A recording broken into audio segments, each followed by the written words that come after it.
Na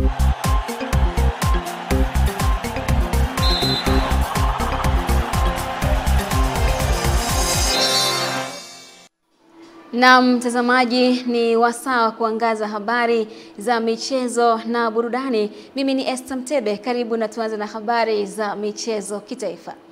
Timu ya Azam FC yenye maskani yake kando kando ya jiji la Dar es Salaam imeandikisha historia mpya kufuatia kufuzu hatua ya makundi ya michuano ya kombe la shirikisho barani Afrika, ikiwa ni kwa mara ya kwanza tangu kuanzishwa kwa timu hiyo mwaka 2004. Azam FC imefanikiwa kufuzu hatua hiyo kutokana na ushindi wa jumla wa ugenini na nyumbani dhidi ya timu ya KMKM kutoka Zanzibar. Kwa matokeo hayo, Azam FC inakuwa ni timu ya kwanza kutoka Tanzania kutangulia hatua ya makundi ya michuano ya CAF msimu huu kwa jumla mabao 9-0 baada ya mchezo wa kwanza uliofanyika uwanja wa New Amani Complex Zanzibar wiki moja iliyopita, na timu hiyo kuibuka na ushindi wa mabao mawili, na wamejizolea kitita cha shilingi milioni 45 za kampeni ya goli la mama, ikiwa ni sehemu ya hamasa ya Rais wa Jamhuri ya Muungano wa Tanzania Daktari Samia Suluhu Hassan katika kusapoti michezo nchini. Na tujikumbushe kwa uchache namna viongozi na wachezaji wa Azam walivyokuwa hapo jana katika uwanja wa Chamazi jijini Dar es Salaam baada ya kuandika historia ya kuingia kwa mara ya kwanza katika hatua ya makundi mashindano ya kombe la shirikisho barani Afrika. Katika kombe la shirikisho tutatoboa, lakini mwisho ndo kile mnachokisubiri. Mheshimiwa Rais anasema kama ilivyo ahadi yake, hana mbambamba, goli moja shilingi milioni 5, leo ni magoli 7 ni shilingi milioni 35. Hiyo ni rekodi mpya kwa mwaka huu. Lakini zaidi ya hapo kulikuwa na magoli mengine mawili ya kule Zanzibar shilingi milioni 10, kwa hivyo jumla shilingi ngapi? Milioni 45. Makofi mengi sana kwa Azam FC. Lakini leo kwa sababu yuko kakaangu Abubakari hapa, nataka kuchukua nafasi hii kufikisha salamu za shukrani za serikali kwa uamuzi wa kampuni yenu kuwekeza kwenye michezo. Tunawashukuru sana. Faisal Salum Abdallah, participant wa mechi zote 4. Ziko mechi alizofunga, zipo mechi alizokuwa na wakati bora kama mechi ya leo. Bahati mbaya na mimi roho imeniuma kuona tunafunga magoli 7, Faisal hana goli hata moja. Roho imeniuma, lakini yani anapika, anapakua, vijana wanakula, afu KMKM wanaulizwa, "Vipi? Mnajisikiaje mnapopakuliwa na Faisal chakula?" Mnapopakuliwa na kitambala hapo, kapakua sahani 2. Anapopakua sopu, mnasikia raha. Mimi kwangu nafurahi zaidi kwamba nipo katika sehemu ambayo ya historia ya klabu wameiweka kwa msimu huu, na pia najisikia faraja sana, na tutaendelea kupambana kadri ya uwezo wetu ili kufanya vizuri katika mashindano ya kimataifa. Tumepambana kadri ya uwezo wao, klabu imepambana kadri ya uwezo wetu, na tumefika. Nafikiri huu ni mwanzo, so tuendelee kuwa pamoja. Nafikiri mengi mazuri yanakuja, klabu inakuwa inakomaa, na wachezaji wanakuwa wanakomaa, so mengi yanakuja. Naamini kwa siku moja klabu ya Azam FC italeta kombe la Afrika hapa Tanzania. Sasa moja kwa moja kwa mpinzani tulikuwa tunamweza, kwa sababu mimi naamini siku zote anayekuwa na mbinu bora ndo ambaye anashinda mchezo, kwa sababu tuliweza kucheza nao kule kwao tukapata magoli mawili. Maana yake walikuwa bora, tumekuja tumejipanga, tulijua wapi tumekosea, wapi tuongeze bidii ili tuweze kupata magoli mengi. Kwa hiyo tulilifanyia kazi hilo na ndio limeweza kutusaidia katika mchezo wa leo. Mashindano ya ligi ya mabingwa barani Afrika yanatarajiwa kuendelea kesho kwa vilabu mbalimbali kushuka dimbani kusaka nafasi ya kushiriki hatua ya makundi. Wawakilishi wa Tanzania katika nafasi hiyo mashindano hayo, Simba Sports Club, wanatarajiwa kushuka dimbani kuivaa Nsingizini Hotspurs ya nchini Eswatini uwanja wa Benjamin Mkapa jijini Dar es Salaam, na kuelekea mchezo huo unaotarajiwa kuchezwa majira ya saa 10 kamili jioni. Makocha na wachezaji wa timu hizo wameeleza kukamilika kwa maandalizi yake, huku kila upande ukiamini una nafasi ya kuibuka na ushindi. Yes, we lost the first leg at home. We are here to play second leg. In football there's no guarantees. Ni kweli tulipoteza mchezo wa nyumbani, na sasa tuko hapa ugenini kucheza na Simba, na hata wao Simba hawakutegemea kutufunga magoli 3 ugenini. Na huo ndio mpira wa miguu ulivyo. Tumejipanga, tunafahamu ugumu wa mchezo, lakini tupo hapa kuipambania nembo ya club na taifa letu. We make our country and our people back at home very proud of us. Tunafahamu makosa tuliyoyafanya hapo awali, lakini makocha na benchi la ufundi wamefanyia kazi na tupo tayari kupambana na Simba. Nadhani sisi kwa upande wetu tumeshafanyia kazi kila kitu kwenye uwanja wa mazoezi. Tunachosubiri ni mchezo na tumejiandaa vizuri. We'll go there with a positive mind. Nafikiri kwetu sisi ilikuwa nzuri kwa mechi ya kwanza kuweza kupata magoli matatu, lakini naweza kusema bado hatujakuwa na uhakika wa kuingia. Tayari tumekushaingiza mguu mmoja kwa sababu tuna uzoefu na mashindano haya, na situation kama hii ilishawahi kutukuta. Kwa hiyo hatutaki kurudia makosa kama hayo. Kwa hiyo tunaenda kuingia kama tunakwenda kuanza mchezo upya katika mechi ya kesho. Kwa ndio wachezaji na kwa niaba ya wachezaji tumejiandaa vizuri kuelekea katika mchezo wa kesho. Sisi kama wachezaji tupo tayari na tumeshapokea mafunzo mengi kutoka kwa benchi letu la ufundi kuelekea katika mchezo huu. Tuna imani mchezo huu ni mchezo wa pili. Utakuwa ni mchezo wa tofauti kwa jinsi ya maandalizi ambayo tumeyafanya katika wiki nzima.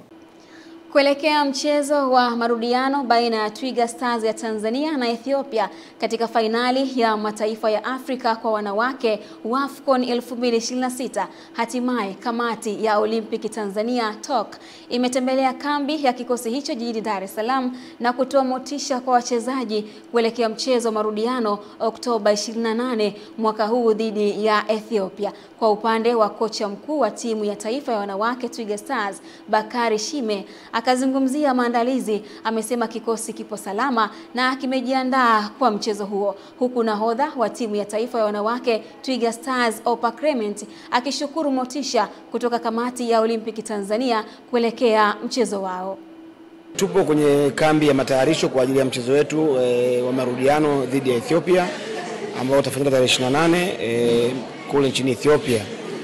Kwa ujumla matayarisho tangu tumeanza kambi yetu yamekwenda vizuri na tayari tumecheza mchezo wa kwanza ambao tumebahatika kupata matokeo ya ushindi kwa magoli 2-0.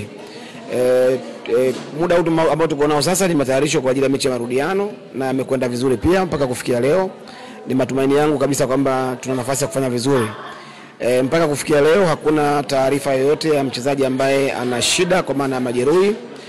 Wako na afya njema, ingawa bado tumebakisha siku kadhaa kufikia siku ya mchezo. Nichukue nafasi hii pia kuishukuru sana kamati ya Olympic kwa support ambayo wamekuja kuwapatia wachezaji wetu.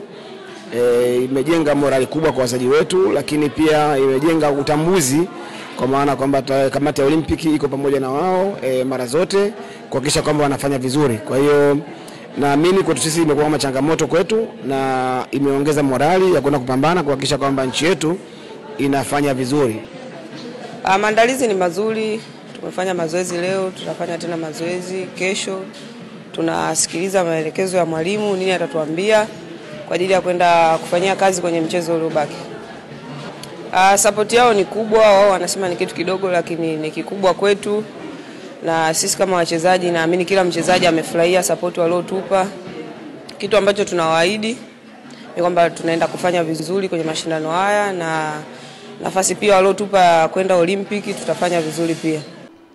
Kwingineko, zikiwa zimesalia siku chache kuelekea uchaguzi mkuu, mkuu wa mkoa wa Tabora Paul Chacha ameongoza wananchi wa manispaa ya Tabora katika matembezi ya amani pamoja na michezo mbalimbali ikiwemo mpira wa miguu. Lengo ni kuhamasisha wananchi kujitokeza kwa wingi kushiriki uchaguzi, zoezi hilo muhimu kwa amani na utulivu. Mwanamichezo wetu Pendo Salu ana taarifu zaidi. Ni matembezi ya pamoja katika maeneo mbalimbali ya mji wa Tabora yakihusisha viongozi ngazi ya mkoa na wilaya ya Tabora pamoja na wananchi. Lengo ni hamasa kuelekea Oktoba 29 ambapo wananchi watatekeleza haki yao ya kikatiba kuchagua viongozi. Mkuu wa mkoa wa Tabora Paul Chacha naye ameshiriki matembezi haya, akatoa ujumbe mahususi wa serikali. Tumesimama, tuna jukumu la kulinda wananchi wa mkoa wa Tabora. Na niwahakikishieni wananchi tutawalinda kwa nguvu zote. Hatuhitaji jambo lingine tofauti na kupiga kura. Vijana mliopo hapa, andamananeni kwenda kupiga kura siku ya tarehe 29. Habari nyingine hatutaki kuzisikia. Matembezi haya yamehusisha pia mazoezi ya viungo pamoja na michezo ya aina mbalimbali ikiwepo mpira wa miguu ambayo imefanyika hapa katika viwanja vya Uyui mjini Tabora. Pamoja na umuhimu kwamba tumefanya mazoezi, lakini pia tumehamasisha wananchi. Kwa hivyo mimi ninawashukuru sana wale wote kabisa ambao mliitikia wito huu na kuona umuhimu wa kuungana nasi. Siku ya leo ni siku ya furaha kubwa sana kwa sababu tumekusanyika, tumefanya matembezi ya pamoja kuonyesha umoja wetu, kuonyesha utanzania wetu, kuonyesha kwamba sisi ni kitu kimoja. Tuna ujumbe mahususi wa serikali, tunaonyesha upendo wetu, tunaonyesha kwamba Tabora ni ya amani. Kutoka hapa mjini Tabora, ni mimi mwanamichezo wako Pendo Salu, Channel 10. Taarifa hii inahitimisha habari za michezo kitaifa, na sasa tukaangaze kwa upande wa burudani ambapo tuzo ya muziki Tanzania TMA zimetangazwa rasmi kutolewa Disemba 13 mwaka huu 2025, huku dirisha la maombi kwa wasanii wanaotaka kushiriki likifunguliwa Oktoba 24 mwaka huu na litafungwa Novemba 14 mwaka huu 2025. Akizungumza na waandishi wa habari jijini Dar es Salaam, katibu mtendaji wa Baraza la Sanaa la Taifa BASATA, Daktari Kenmudi Mapana, amesema jumla ya vipengele 37 vitashindaniwa katika tuzo hizo zitakazohusisha nyimbo zilizotoka kuanzia Januari hadi Disemba mwaka 2024. Kwamba sifa ni zipi? Sifa zipo na kila mwaka huwa tunazitaja, lakini nilizungumza habari ya mbili kubwa. Moja ya kwanza ni wimbo wao wameutoa wa mwaka 2024. Vipengele ambavyo tutashindania kwa mwaka huu sio tofauti na vile vya mwaka jana. Mwaka jana tulikuwa na vipengele 36 na bado tutaendelea kuwa na vipengele vile kama ambavyo tumefanya mwaka jana. Tunaanza na Bongo Flava. Kwenye Bongo Flava tutakuwa na tuzo 4 specific hapa kwenye Bongo Flava. Kwa sababu unajua tena muziki wetu umegawanyika, inaitwa musical genres. Kwa hiyo hapa tutakuwa na wimbo bora wa Bongo Flava wa mwaka. Hii ni Best Bongo Flava Song of the Year. Lakini tuzo ya pili kwenye Bongo Flava hapa tutakuwa na msanii bora wa kike wa Bongo Flava, tutakuwa na msanii bora wa kiume wa Bongo Flava, lakini tutakuwa na mtayarishaji bora wa muziki wa Bongo Flava. Mtayarishaji sasa hiyo wengine wanaita watozi. Kwa hiyo kwenye Bongo Flava specifically tuna hiyo. Lakini kwenye singeli tutakuwa na vipengele vitatu. Msanii bora wa singeli, cha pili itakuwa ni wimbo bora wa singeli, na cha tatu itakuwa ni DJ bora wa singeli. Best Singeli Artist of the Year, Best Singeli Song of the Year na Best Singeli DJ of the Year. Kwenye upande wa hip hop tutakuwa na tuzo tatu. Ya kwanza ni mtayarishaji bora wa hip hop, wimbo bora wa hip hop na msanii bora wa hip hop. Best Hip Hop Producer of the Year, Best Hip Hop Song of the Year na Best Hip Hop Artist of the Year. Kwa upande wa taarab tutakuwa nazo tatu. Na namna hiyo ndivyo ambavyo tunahitimisha habari za michezo na burudani kwa usiku huu wa leo. Mimi ni Esther Mtebe, nikurejeshe kwake Filipina Ndwata kwa ajili ya kuhitimisha habari ya kutwa nzima. Nikutakie usiku mwema.